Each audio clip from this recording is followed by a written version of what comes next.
الحمد لله الذي رفع السماء بغير عماد وبسط الأرض فراشا وخلق لها الأوتاد أما بعد.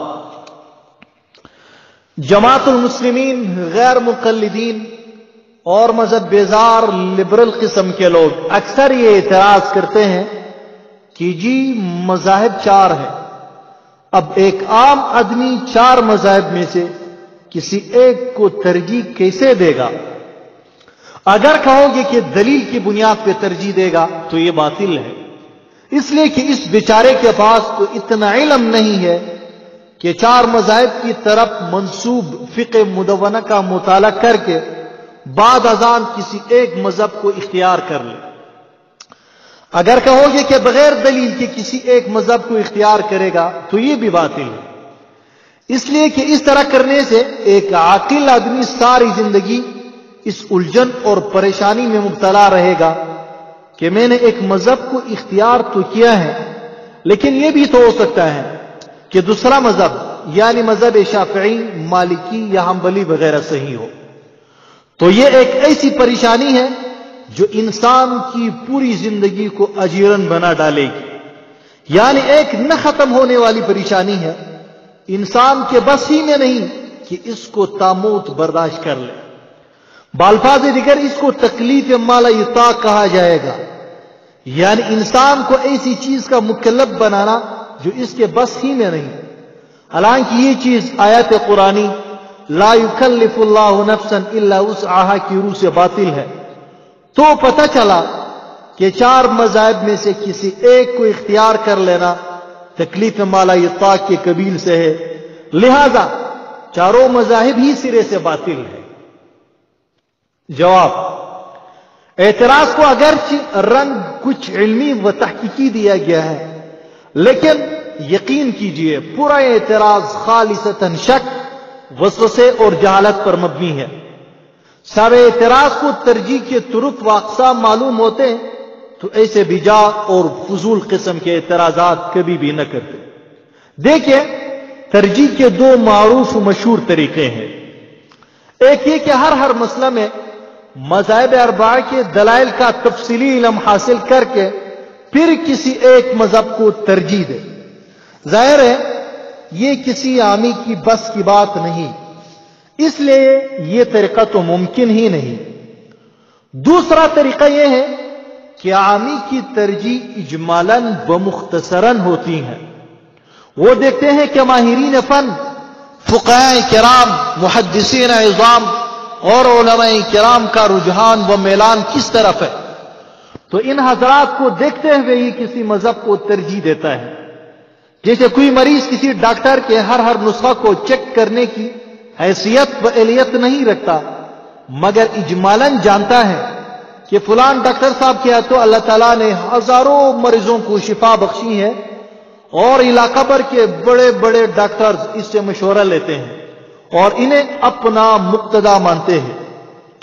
یا جیسے پہلوان رستم کو، اتباع جالینوس کو، محدثین امام بخاری رحمہ اللہ کو اور مجتہدین امام اعظم ابو حنیفہ رحمہ اللہ کو اپنا امام مانتے ہیں، تو ان حضرات کے متواتر شہادتوں سے اس کی فضیلت کا یقین دل کی گہرائیوں میں اتر جاتا ہے۔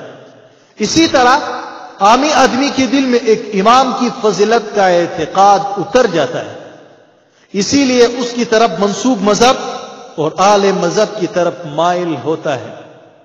دیکھیں، عامی بھی صحیح بخاری کی حدیثوں کو دوسری حدیثوں پر ترجیح دیا کرتے ہیں۔ ظاہر ہے کہ اس عامی نے بخاری کی ہر سند اور ہر راوی کو چیک نہیں کیا، بلکہ ائمہ فن حضرات محدثین ان کو اپنا امام مانتے ہیں۔ یہی دلیل اجمالی عامی کے لیے وجہ ترجیح ہے۔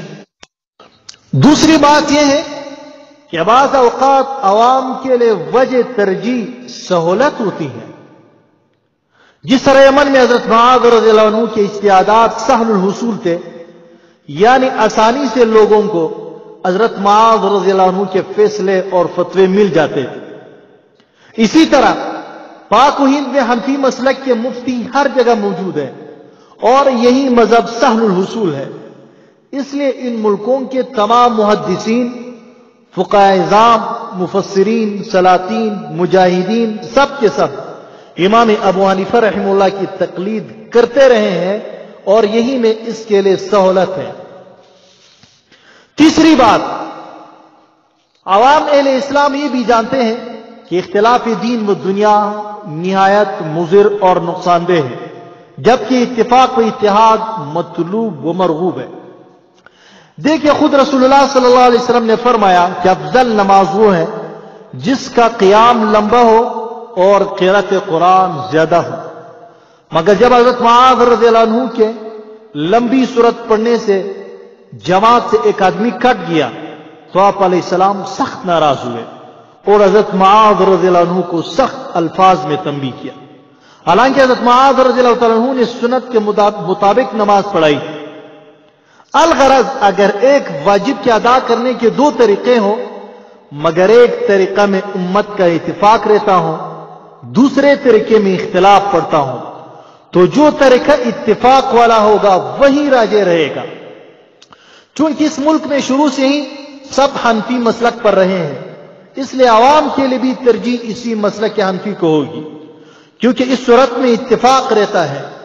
چنانچہ تاریخ اس بات پہ گواہ ہے کہ 1000 سال سے زائد عرصہ تک یہاں صرف حنفی تھے، تو اتفاق بھی تھا۔ مساجد خالص عبادت گاہیں تھیں، کوئی خاص لڑائی جھگڑا نہیں تھا، اور یہ بات بھی تواتر اور تاریخ سے ثابت ہے کہ جب سے غیر مقلدین یہاں پیدا ہوئے ہیں تب سے اختلاف کا بازار گرم ہو گیا ہے۔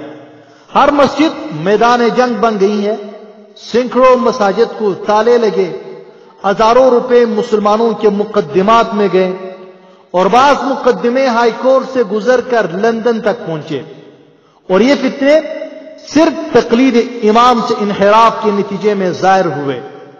اس لیے اس ملک میں ایک عامی کے لیے یہ اجمالی دلیل کافی ہے کہ حنفیت میں اتفاق ہے اور ترک تقلید میں اختلاف و انتشار ہے۔ اسی طرح جس ملک میں جون سا مذہب رائج ہو، مذاہب اربعہ میں سے وہی مذہب راجح ہوگا۔ صحیح بخاری شریف سے ثابت ہے کہ آپ علیہ السلام کی زبردست دلی خواہش تھی کہ خانہ کعبہ کو بنا ابراہیمی پر تعمیر کروا دے، مگر آپ علیہ السلام نے ایسا نہیں کیا، اس لیے کہ کچھ لوگوں کے دین سے بیزار ہونے کا ڈر تھا۔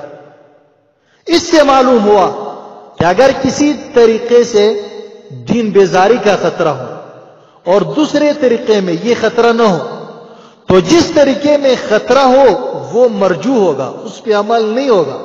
اسی طرح ترک تقلید کے اس مختصر سے عرصے میں لوگوں میں جتنی دین بیزاری پیدا ہوئی ہے اس کا ہزارواں حصہ بھی تقلیدی دور میں نظر نہیں آتا۔ تو ایک عام آدمی کے لیے یہ اجمالی دلیل کافی ہے کہ اپنے علاقے میں رائج مذہب کو چھوڑنے میں دین بیزاری پھیلتی ہے، اور اس سے حفاظت ایک معین مذہب کی پیروی ہی میں ہے۔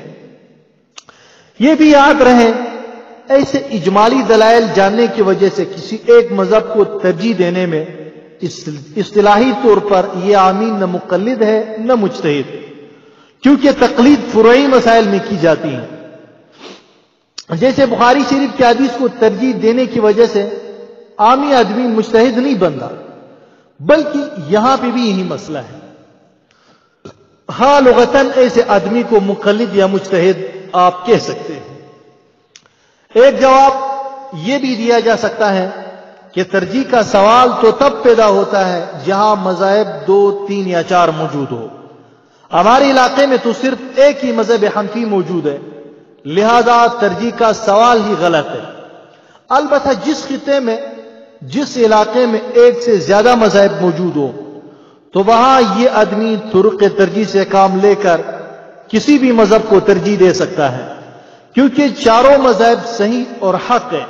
شرط یہ ہے کہ کسی ایک مذہب کو اختیار کرنا پڑے گا۔ اللہ تعالی ہمیں رائے اعتدال نصیب فرمائے۔ وآخر دعوانا ان الحمد للہ رب العالمین۔